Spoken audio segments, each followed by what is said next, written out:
Welcome to Let's Play Hexcells. Your host, Cubert628, and without further ado, let's get started. So, Hexcells is a puzzle game, much in the line of things like Picross and Sudoku, has lots of logic, and lots of deducing stuff. Minesweeper would also be a good comparison. In this specific game, you're given a grid of hexes, because who doesn't love hexes? And each revealed hex shows you how many of the adjacent ones are part of the pattern, as it is so helpfully indicating down below here.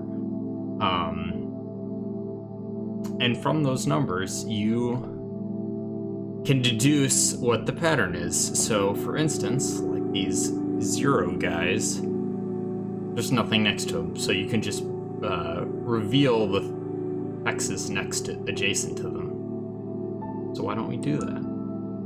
Now we've got 2s, so there's only 2 hexes by this guy, so you can just fill in right there, and there you go. Tells you how many you have remaining in the upper right. Only 7, so this is a fairly small pattern. They start you off nice and simple. Go ahead and break open these guys.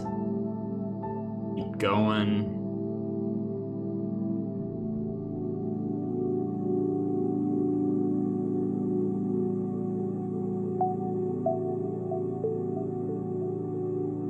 There's like a nice kind of flow to it where you're breaking, where you're kind of just looking around, seeing where you can break things open. So like this 4 right here only has 4 unknowns, or rather 2 unknowns. He has 2 pattern by him and 2 unknowns. So we know that these have to be part of the pattern. And now because we filled in those, this 1 now has its 1 pattern, so break open these guys. 0, another 0, another 1. Got a 3, which means one of these yellows has to be a blue. Also indicated by the 2 over here. But over here we have a 1 and only 1 spot for it. Is handy. Means that's out. And that's out. And voila! We have solved our first puzzle. Fantastic. Alright, what do we have here? More 0s. Lots of ground to cover.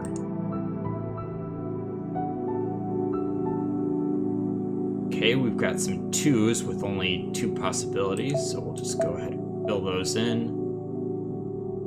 So let's just break open those, because those ones have their 1 blue.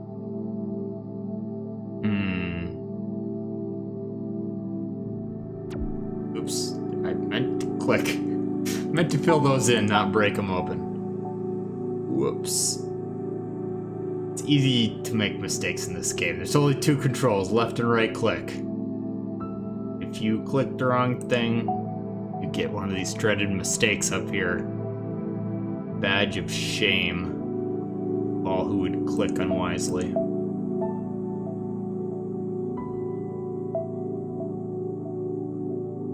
Kind of an interesting pattern. Gives you a lot to work with on the bottom half, but then you hit the bridges and then you're kind of stuck and you gotta go to the top half. So, can we deduce anything from this? Clearly we're meant to be able to figure something out from these 3 revealed tiles up here. So 2 of these 3 yellows must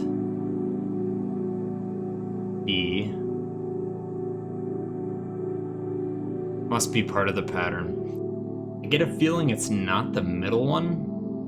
Well, it can't be the middle one, because then no matter where wherever we place the second blue, one of these ones will be incorrect, or a contradiction rather. So we know that they have to be split apart. So we'll just go ahead and do that. That's open. 2's already fulfilled. Go ahead and break all these guys. That one. That one. It's kind of fun because this game definitely has a rhythm where you get stuck and then you figure something out and then you all of a sudden fill in the pattern for a bunch of hexes. Leads to a very satisfying rhythm of gameplay. There we have it. Second puzzle. These aren't too hard. Don't worry, they get harder. They get so much harder. Alright, we got some fairly clear spots to start on this guy. So we'll just go ahead and fill those out. I must admit, for how frustrating this game can get later on, it has very soothing music. It's a very soothing sort of game, which is excellent for preventing people from throwing mouse, keyboard, and controllers at the monitor. An excellent choice, really.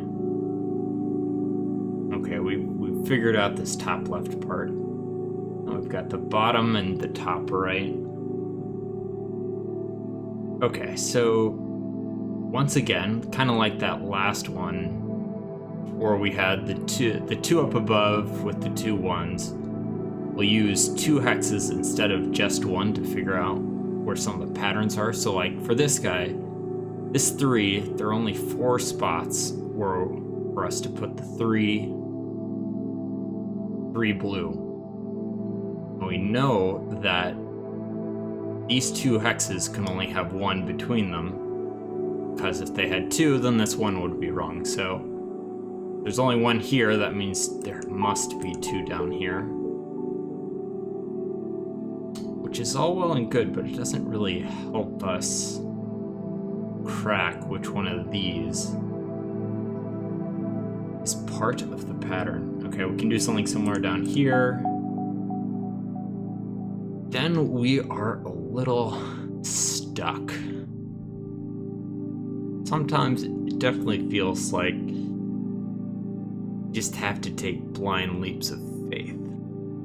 Okay, so because we know there must be 1 here, that means this is black, as is these 3. There we go. And now I've got lots to work with. Lots to work with indeed. Oh, just look at all this.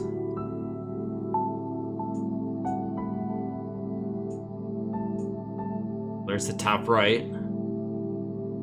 So close. So this one only has 1 spot. And now we know that that is the blue. Okay.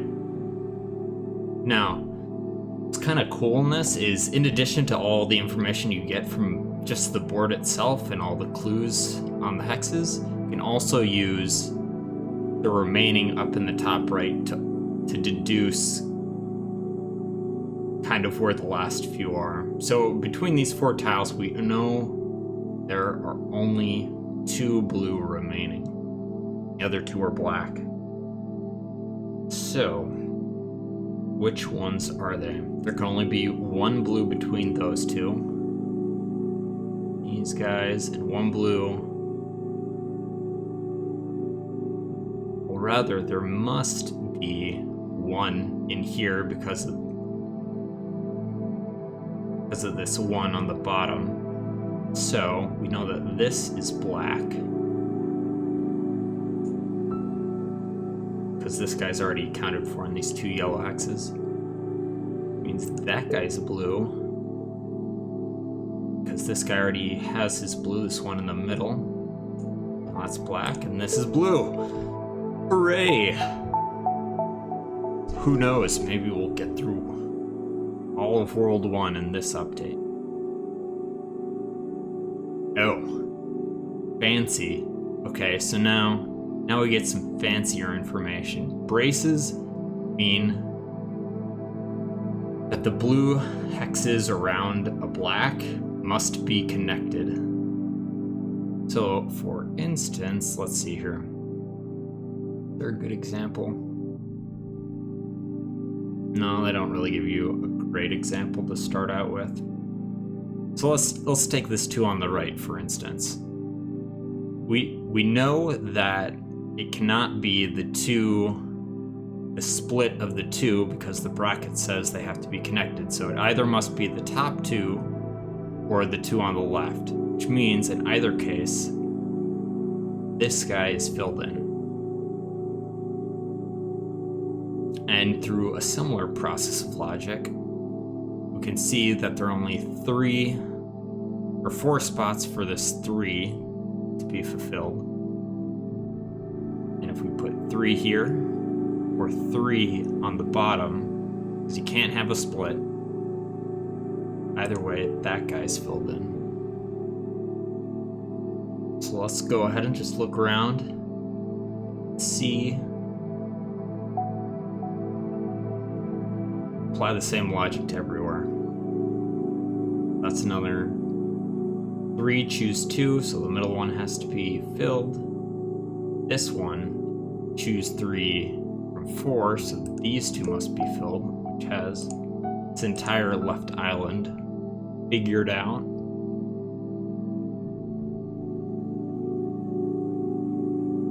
And we've got same thing.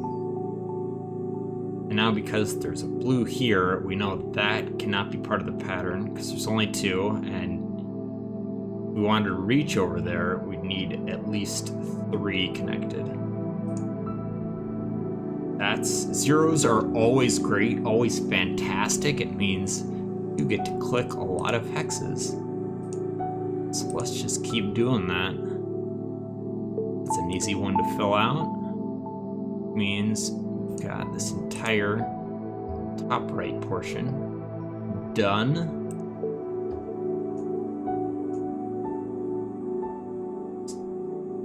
It's figuring it all out.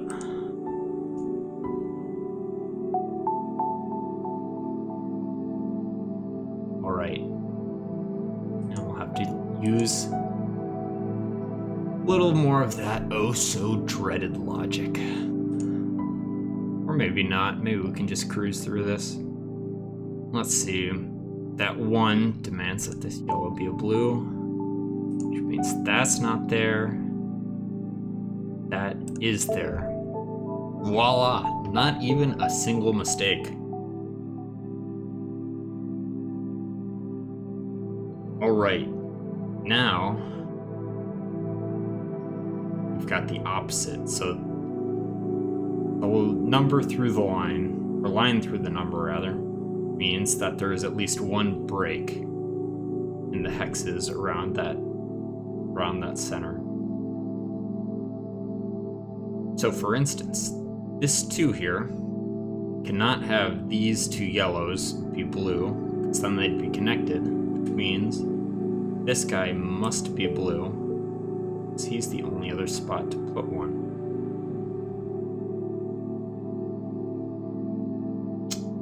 And let's see here. The breaks are a little bit harder to get information out of, just because, so like this 4, if he was a connected guy, we'd be able to fill in these 3 right away. But because he's a break, you can't really tell where the blacks are. Because even though you know that 4 of these 5 have to be blues, any one of them could be the break in the pattern. Although, let me see, you do know that. This one must be filled in. That one has to be filled in. Because if either of those weren't filled in, then you'd have a connected string of 4, which the line doesn't allow. So great, more information figured out. Now that this has to be black, because otherwise it'd be connected, and the 2 doesn't want them connected. The one tricky thing to remember about the line is that it doesn't mean none of the blue can be connected, just that all of the blue cannot be connected.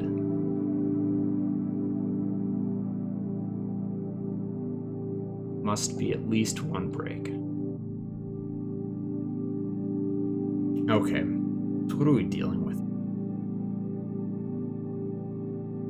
Here's a 2 that is already fulfilled. Let's go ahead and break open that, break open this, and then finish that bottom left. Isn't that swell? Got this middle portion, which is a little tricky. Let's see here. What can we figure out? You know, one of these 2 must be a blue. With this 2 in the center, that means one of the other 3 must also be a blue. Which is helpful, I guess, but not that helpful.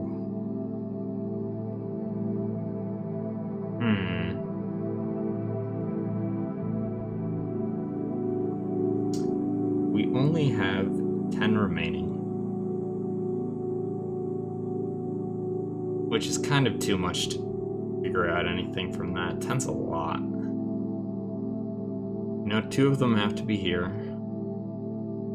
Get the feeling this 4 is going to come at the end. We got to figure out the center. That is clearly the odd man out here. Everything else seems to be inscrutable. So let's see if we can't figure something out.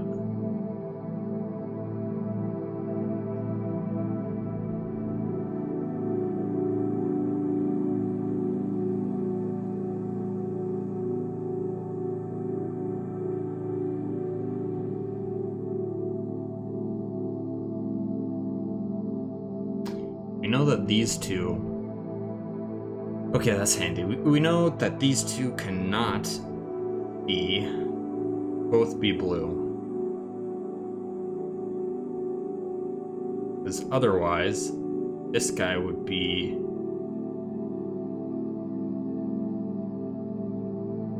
filled with 2 adjacent blue hexes, and that's just not gonna fly. If both of these can't be blue, then we know that these 2 must be blue. Which is just swell. Because we know that this guy is blue. There's only 2 around this hex. So, means that both of those are blacks. And now we've just got so much information, don't we?